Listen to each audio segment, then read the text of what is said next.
Hello everyone, welcome back to my new video. আজকে আমরা দেখতে চলেছি 2016 সালে মুক্তিপ্রাপ্ত ট্র্যাপ মুভির এক্সপ্লেনেশন। এই movie total box office collect হয়েছে 30 কোটি রুপিস, যার IMDb রেটিং হচ্ছে 7.5 আউট অফ 10। মুভির ডিরেক্টর হচ্ছে বিক্রমাদিত্য। একটি ছেলে যে কিনা নতুন সংসারের জন্য একটা ফ্ল্যাট বাসা ভাড়া নেয়, ছেলেটির ছোট্ট একটি ভুলের জন্য সেখানে আটকা পড়ে। সে সেখান থেকে বের হওয়ার অনেক চেষ্টা করে, কিন্তু সব চেষ্টাই যেন বৃথা হয়ে যায়। ছেলেটি কি শেষ পর্যন্ত সেখান থেকে বের হতে পারে কিনা সেটাই এই মুভিতে দেখবো। তো চলুন কথা না বলে শুরু করা যাক আজকের মুভির এক্সপ্লেনেশন।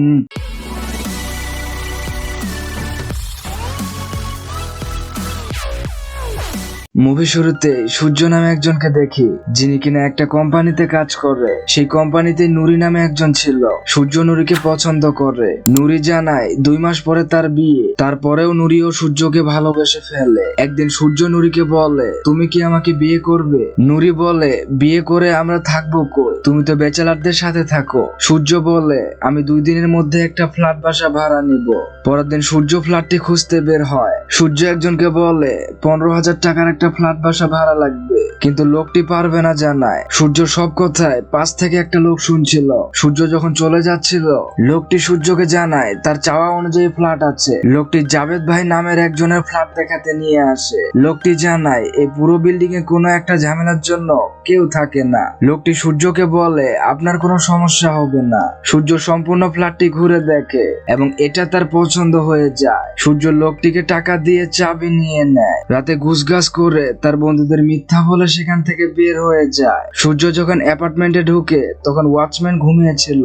সূর্য রুমে আসে এবং সব ঠিকঠাক করে। রাতে শোয়ার আগে ফোন চার্জ দেয়, কিন্তু কারেন্ট চলে যাওয়ায় ফোনে চার্জ হয় না। সকালে সূর্য ঘুম থেকে উঠে ফোনটি আবারও চার্জে দেয়। সূর্য তাড়াতাড়ি রেডি হয়ে নুরিকে আনার জন্য বের হয়। তখনই নুরি ফোন করে। সূর্য আবারও দরজা খুলে রুমে প্রবেশ করে, কিন্তু কিছুক্ষণ পর দরজাটা বাতাসে আটকে যায়। সূর্য দরজা খোলার সময় তাড়াহুড়োয় চাবি তালাতে রেখে দিয়েছিল, ফলে যা হওয়ার তাই হয়। সূর্য দরজা খোলার জন্য অনেক চেষ্টা করে, কিন্তু পারে না। কিছুক্ষণ পর সূর্য একজন চাবি মেকারকে ফোন করে। ঠিক তখনই তার ফোনের চার্জ শেষ হয়ে যায়। সূর্য ফোনটা চার্জে দেয়, তখনই কারেন্ট চলে যায়। একটা কথা বলে না, অভাগা যেদিক যায় সাগর শুকিয়ে যায়। সূর্যের অবস্থাটা ঠিক এমনই হয়েছে। অনেকক্ষণ যাবৎ কারেন্ট আসে না। সূর্য তালা ভাঙার চেষ্টা করে, তখন এসে নিজের হাতে আঘাত পায়। সূর্য ব্যালকনি দিয়ে ওয়াচম্যানকে ডাকে, কিন্তু এত উপর থেকে কেই বা তার ডাক শুনবে। এভাবেই রাতটা কেটে যায়। পরের দিন একটা বোর্ডে তাকে উদ্ধারের জন্য পেজ দিয়ে লেখে।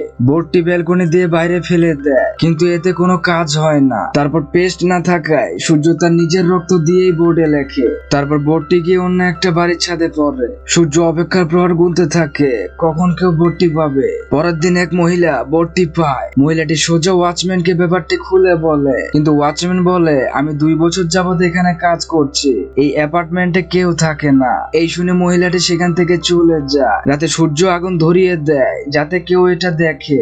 সূর্যর কাছে খাওয়ার মতো কোনো পানি ছিল না, সেজন্য সে নিজের প্রস্রাব খাওয়া শুরু করে। কিছুদিন না খেয়ে সূর্য বমি করতে থাকে। পরের দিন বৃষ্টি আসে, এর থেকে তার পিপাসা মেটায়। সূর্য একটি পাখিকে মারে, কিন্তু যখনই সে পাখিটিকে কাটতে যাবে এটা সে করতে পারে না, কেননা সূর্য একজন পশুপ্রেমী মানুষ ছিলেন। কিন্তু বাঁচতে হলে তাকে তো পাখিটি কাটতেই হবে। রাতে সে পাখিটি পুড়িয়ে খায়। পরের দিন সূর্য চিন্তা করে যা করার তাকে নিজেকেই করতে হবে। এই জন্য সূর্য গ্রিল কাটতে থাকে। 2 দিনের অক্লান্ত পরিশ্রমের ফলে অবশেষে সে গ্রিলটি কাটতে সক্ষম হয়। সূর্য সোজা ব্যালকনি বেয়ে নিচে নামে। সূর্য এতটাই ক্লান্ত ছিল যে সে ঠিক মতো হাঁটতেও পারছিল না। সূর্য যখন হাসপাতালে ছিল তখন নুরি তার সাথে দেখা করতে আসে। সূর্য লক্ষ্য করে নুরির বিয়ে হয়ে গেছে। নুরি সেখান থেকে চলে যায়। সূর্যও ধীরে ধীরে তার ব্যক্তিগত জীবনে ব্যস্ত হয়ে পড়ে। এর বেশ কিছুদিন পরে সূর্য আবারও সেই ফ্ল্যাটে আসে, যে ফ্ল্যাট তার কাছ থেকে তার নুরিকে কেড়ে নিয়েছিল।